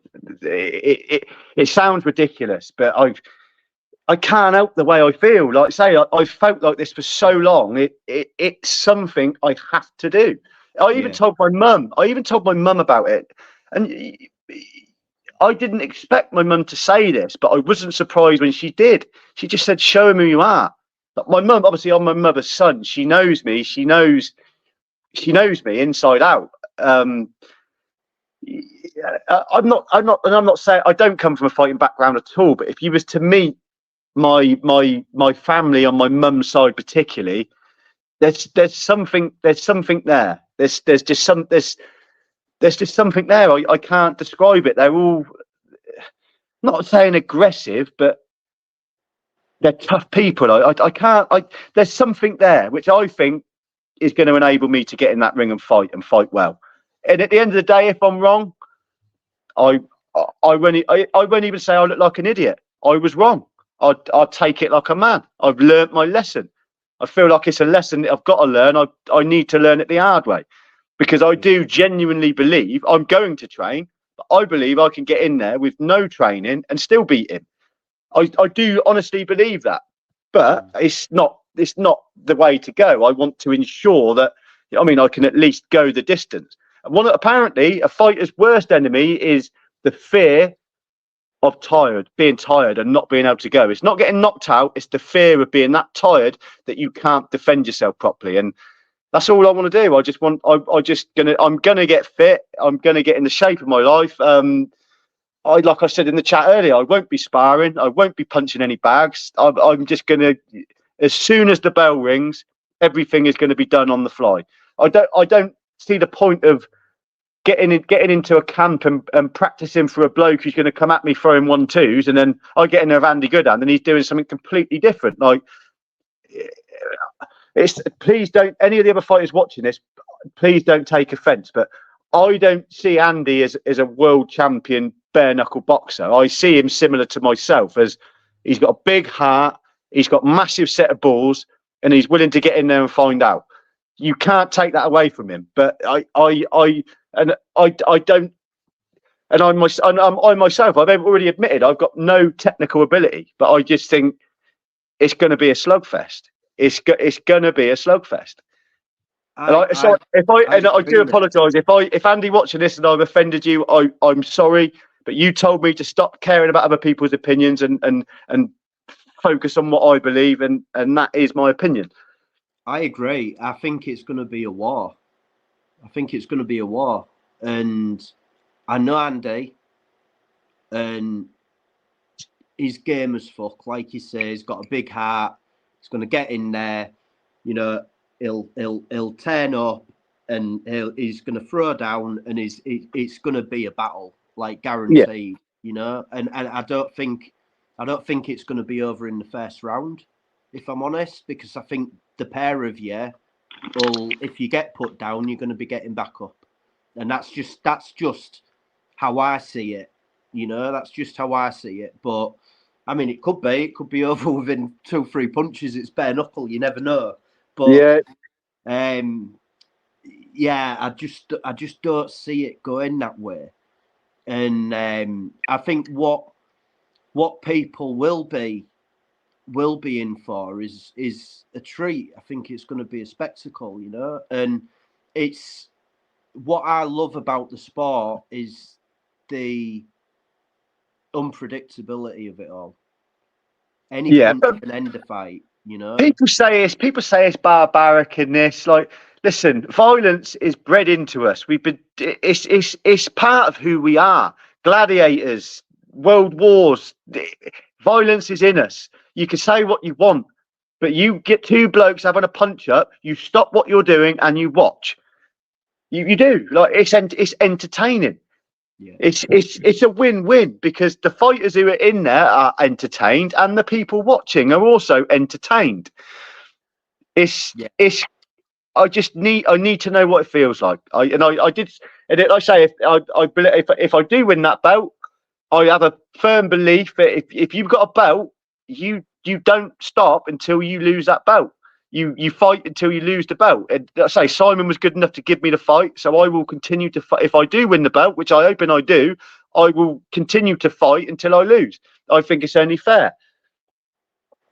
Yeah, respect to that, mate. And I mean, me myself, I've been to a lot of gloved events, white collar, charity, you know, to higher levels, you know, with the licensed. And honest to God, like, I would sooner, and this is absolute hand on heart, I would sooner be at YouTube Warz Chapter 3 on the 3rd of February than,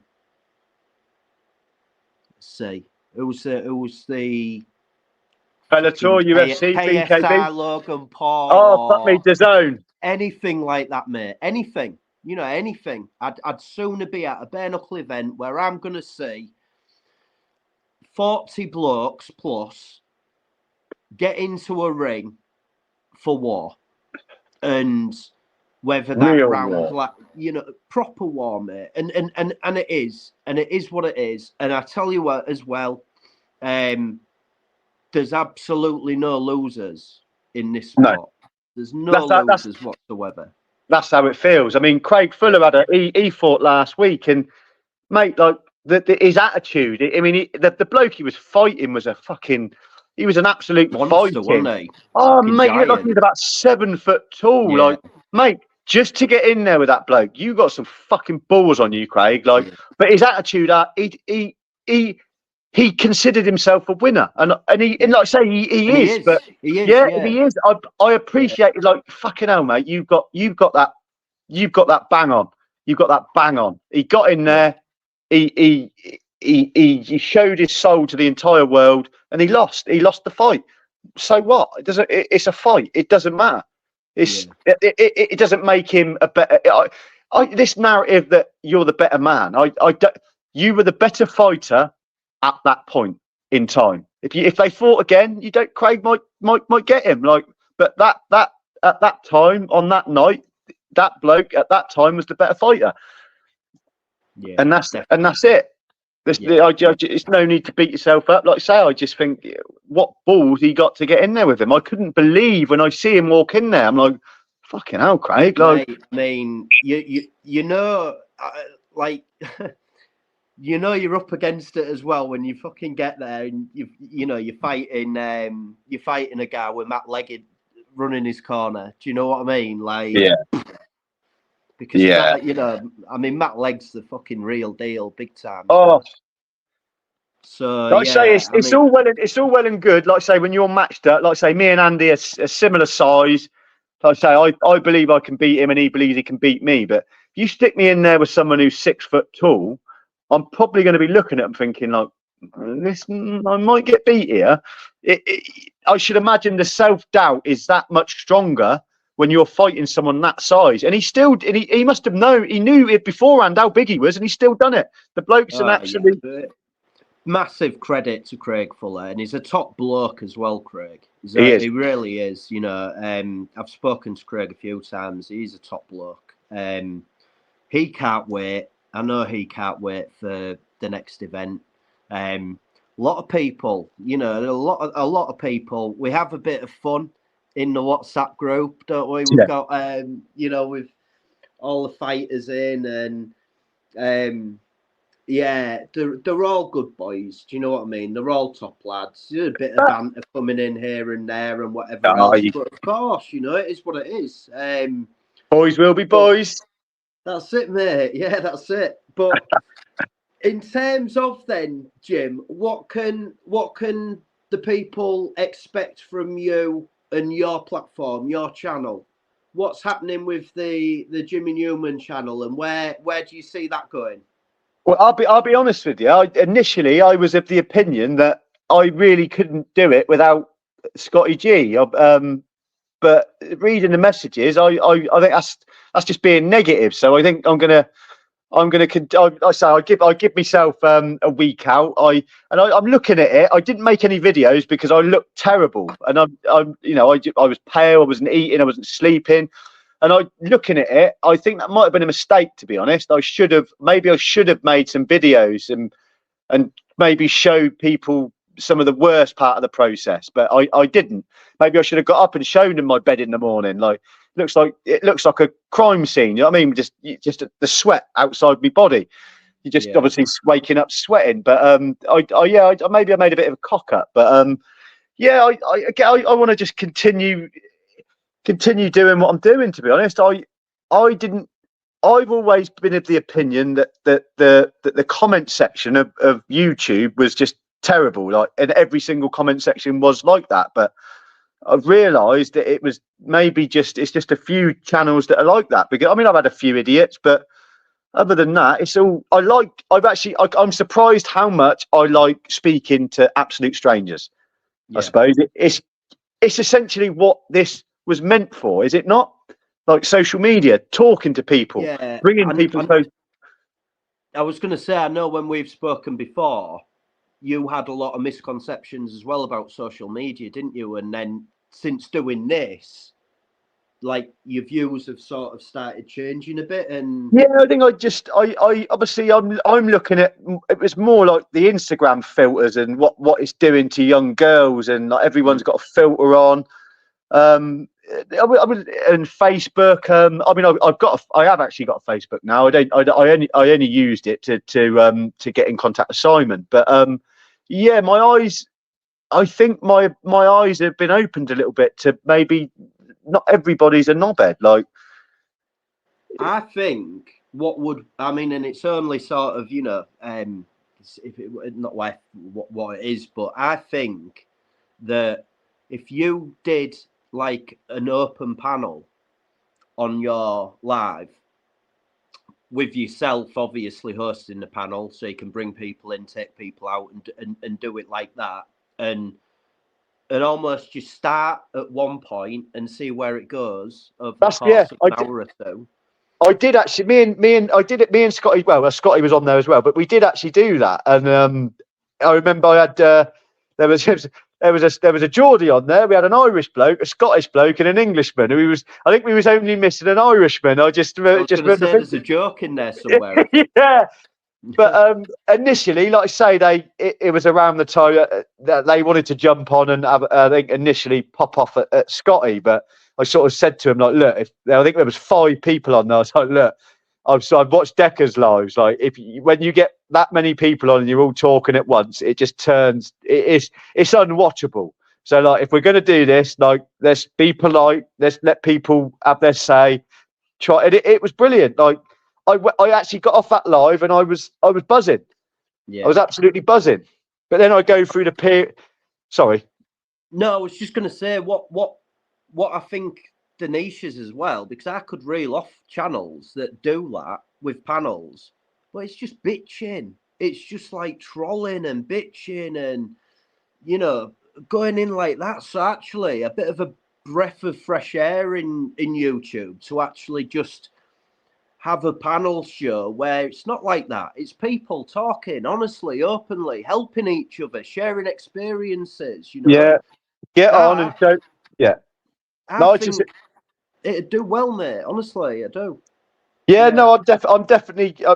To be again, I've showed my mum some of my, and she's like, every time you do a video, I post it me. Like, my mum's on at me. You haven't done a YouTube and you haven't done a video in a couple of days. What are you doing? It's like, mum. Like, I think, and she's of the opinion, like, like, she's obviously read the comments and she's like, oh my God, like, you've got to carry on doing this.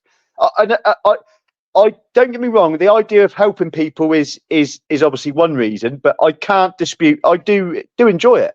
I actually do. I do enjoy it, and it's and like you were saying about the bad comments. I've written bad comments myself, and I can honestly say the only times in my life I've written bad comments is when I've been in a bad place myself, and that's the way I look at it now. If I get a hateful comment, I just, mate, you must be in a real bad place. I hope you feel better getting your opinion out there.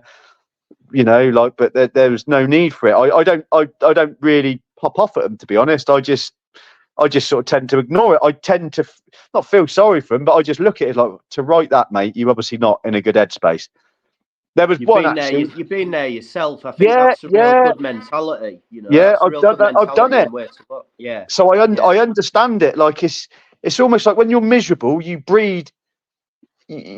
Everything that comes out of you is negative and miserable. When you're happy, everything that comes out of you is positive, and people want to be around people like that. Do you know what I mean? People don't want to be around negative people all the time, and it's just a better life to be happy, to try and at least try and be happy. Don't just settle for being miserable. You got to do what makes you happy. I know it sounds like a cliche saying, but chase your dreams. You might not ever get there, but can you live with, what's the saying? I can live with failing, but I can't live with not trying. Something along them lines, and it is true. Like, you got nothing to lose. Like me with my YouTube, I've only got 8. I think it's 1,806 subs, but I had like 7 like a month ago. It's just, mate, streaks ahead of me. Like, literally, like, there's me and my little channel sat at 300 subs. But again, I've got to be honest. I attribute a majority of my subscribers to being affiliated with Scotty. I might be completely wrong, but I do honestly, that's my personal opinion. I do think had I not been aligned with Scotty, I don't know if that would have happened. To be honest, I'm never going to know. But I'll tell you what, it remains to be seen, because I think Scott is now taking a little bit of a break. He's not back till after Christmas, so I don't know. Hopefully, like you say, I do my panels, and hopefully the viewers continue, the subs and the viewers continue to go up. But I still, no matter what, any money that channel ever makes will be. There must be a way I can take a picture or screenshot it and then upload it in a post, and then another video of, I don't know, me handing it over to. It's probably, let's face it, it's probably only going to be a couple of £100, but a couple of £100 is when you've got nothing, is something. But then I want to say as well, just to sort of flip the coin, in the same respect that you're saying that a lot of your channel growth you're attributing to Scotty. I might be wrong. Maybe I'm being modest. I don't know, but mate, I think the thing that I want to add to that, and I think it's worth saying, is since Scotty's been on your channel with you doing the lives, it's shone him in a much better light. Yeah, than he has himself doing his own content. You know, so I tend to agree. Swings and roundabouts, and I think I think you're doing yourself a bit of an injustice there, because I think you've got a natural ability to talk and to get on with people, and you've got that character. You know, you've got a good sense of humour. This is probably as fucking serious as you've ever been on YouTube so far.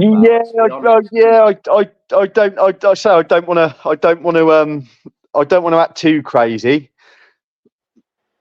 No, but, you just got to be yourself, mate. That's it. Just be yourself. Yeah. No, I am. That's it, isn't it? What was it Craig said? I'd rather be hated and be genuine than be loved and be fake. And I thought that was a brilliant little saying. Yeah. Brilliant little saying. And I'll tell you another thing. Since I have stopped smoking, I find myself a lot less concerned with people's opinions that I shouldn't be concerned with, if that makes sense. I used to finish a live and I'd be like, oh my, like, I don't get me wrong, buzzing, but at the same time, oh my God, I hope I didn't say anything like to seriously rile someone up the right. No, nobody's ever said anything, so I haven't done. But yeah, I don't really feel like that anymore. I think people can word it how they want. Some people say smoking weed makes you paranoid. It's at the very least, it's a thought-provoking thing, isn't it? Like if you smoke, it's almost like turning your brain on. And I just didn't need it no more. I don't saying I feel like a completely different person, but I feel a lot stable's the wrong word, but I feel a little bit more calmer, I suppose. Not so hectic. Yeah, a bit more alert, and around your senses tend to, open up a bit more, don't they? I think weed dulls your senses at times, and I just think, definitely, yeah, 100%, it does. Well, Jim, it's literally, we're approaching the 2-hour mark, mate, which is no, mate, that flies by, mate. I feel like I've been a bit scatty. I don't feel like I've delivered my life story all in one go. I've sort of said a little bit, then gone off on a tangent, and then come back. But that's me all over. I'm a nightmare for going off and doing that anyway. Hence why I said earlier on, that forgive us if we sort of do go off in that direction here and there. But no, what I'd say definitely is I don't think this is the last time we're going to be speaking together on YouTube. Certainly not away, or off YouTube as well. No. It's been a real pleasure, mate, chatting. It always is. I think you're a top bloke. I wish yourself, nothing but good vibes in terms of your path and what you're doing. And it's not an easy path, and it's not easy to come away. You've always pretty much smoked weed. You managed to pack in what was going on before. You've done that. You've proved that you could do that. it's exactly the same situation, and I'm pretty sure you'll get through it. I know you've said in recent times you've had a few rough times as well, and with your wife, and you're trying to get that headspace clear and everything else. But I think you'll get there, mate, because yeah, I do. I think you're a top bloke and a good guy, and yeah, we will 100% we will be speaking again, and yeah, I'll come and jump on one of the panels, mate. Yeah, week definitely, mate. 100%. Yeah, get yourself back on. Guys, what I'm going to do is add into the description the link to Jimmy's channel as well. So make sure you get over, give Jimmy a sub, and mate, bring on February the 3rd. And I can't wait. I just can't wait. Whatever happens, may the best man win. And that's it. And that's it. And you know, for yourself, there could be who knows, mate? There could be tears. There could be whatever. You like, just go there, do what you need to do, live it, and just go follow your own heart. You know, it's all right. People can say, do this, do that, get into diet. You should be eating this. You should have this training routine. You should be doing that. Do what you need to do. This is your path. It's your journey. So whatever you need to do, mate, you get in there and give it everything. No, I appreciate it, James. Thanks very much. I feel exactly the same way about you. You're a good guy. Appreciate it, bro. No, you too, mate. Well, guys, I'm going to wrap it up here. Big thanks again to Jimmy. The next podcast coming up is with Gordon Watts, better known as the Swan as well, who's got a real great message in terms of his ADHD awareness that he pushes as well. So we'll have that one for you middle of next week. And there's some amazing podcasts coming up, people. Trust me, we've got some cracking podcasts before the year ends.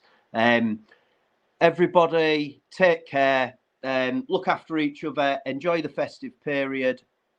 Don't go too mental. And be good people. Because like Jimmy says, it's much harder taking that path than it is the other path, right? But at the end, the rewards and everything else that you get from it are tenfold. So 100%. Just before we go, James, I know my mum's going to watch this. Can I just hello, mumsy? Yeah, sorry, bro. I'm sorry. I love you. Yeah, I normally say, is there anybody that you want to shout No, out? no, that was it, mate. Yeah, I apologize. I know she's going to watch it, and I know I'm 38. I've got no shame admitting I'm a mummy's boy. I love me mum, no problem at all. So I love you, mum. I was in the town centre taking my mum shopping for Christmas bits today. So God bless her. You know, all mums, dad, and like I said as well earlier on, massive respect to all the parents out there and the single parents and the mums and dads, because there's lots of dads out there that go on their own now, going solo. Yeah, so 100%, mate. Huge respect to everybody. I hope that you've enjoyed the podcast, people. I know, like always, we just keep it as real and talk as raw as we do. And obviously today, Jimmy shared his experiences. So big appreciation, mate. Much love, brother. And we'll catch up soon. Yeah, no worries. Cheers, James. Thanks very much, buddy. See you soon. Ta-da, mate.